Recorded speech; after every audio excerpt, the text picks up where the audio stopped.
That is going.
Don't start, chicken! Chopping the chicken.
The father's getting fingers off fucking for seconds.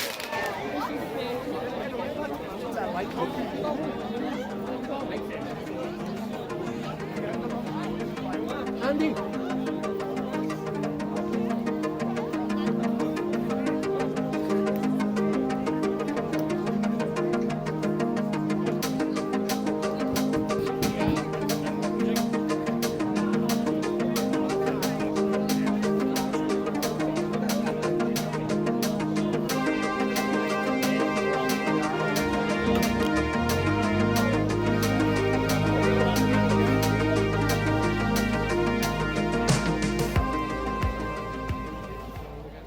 The pressure cooker has been building for months and months all over the country. Nearly 450 hotels fully taken up by young males that have crossed the English Channel.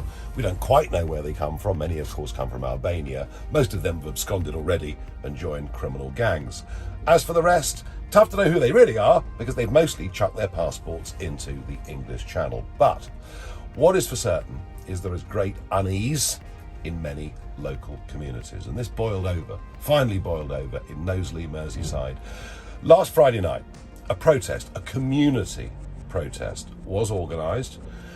A video had appeared of a 15-year-old girl being approached by a migrant on the street. But, and I've spoken to people that live in Mosley, this has been going on for months, growing concern amongst parents. And let's just remember what happened in Sweden. Now, Sweden took in a ridiculous number of people who crossed the Mediterranean.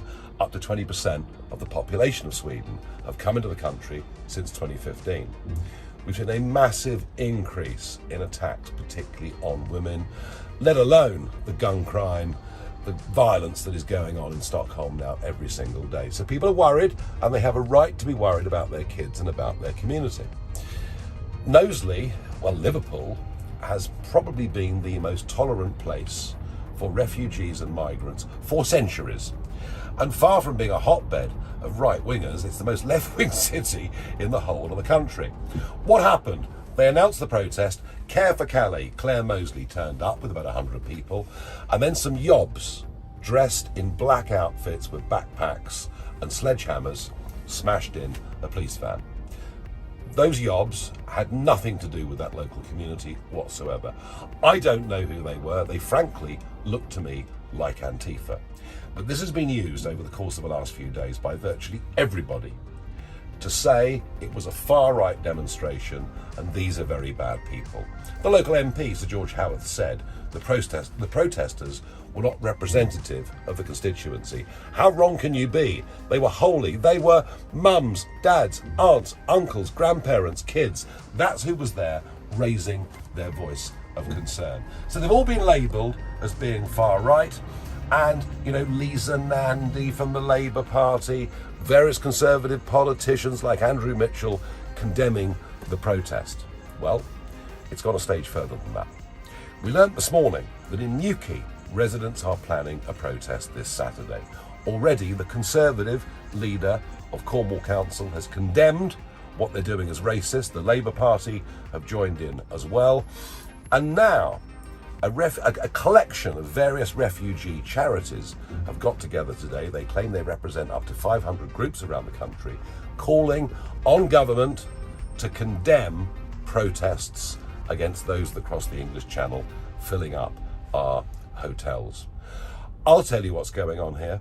They are trying to suppress any comment, any criticism of what is going on a massive scale around our communities. The sheer unfairness of all of it. I had a pensioner write to me the other day and say, I fancy going on a boat in the English Channel. At least then if I get put in a hotel, I won't have heating bills that I simply can't afford. The unfairness of it all, the not knowing who people are, the concerns about community security, about national security, these are all too real. So the question is, are we going to bow down to these people? And what a joke it is. I mean, the Refugee Council, who are one of those groups saying it must be condemned, they're actually funded by tens of millions of pounds from government, from taxpayers' money. So your money is being used to tell you not to raise your voice and not to protest. And the idea that that what happened in Mosley was threatening towards the migrants is ridiculous. They were standing outside the hotel, as they will be in Newquay on Saturday. This is a wholesale, widespread attempt to suppress free speech and open debate in this country. It is an attempt to tell parents that they cannot stand up for the rights of their kids. They cannot be concerned about what's happening in their society. They should brush under the carpet the rape of a schoolgirl in Dover, where 4 young men who crossed the English Channel were arrested last week. We are not supposed to discuss any of this. We are supposed to say nothing. Well, I tell you what, even if nobody else will do it, I'm going to go on doing it. I'm going to go on raising my voice, because I promise you, if you think this problem is bad now, it's going to get a lot worse. We must not allow these people to silence us.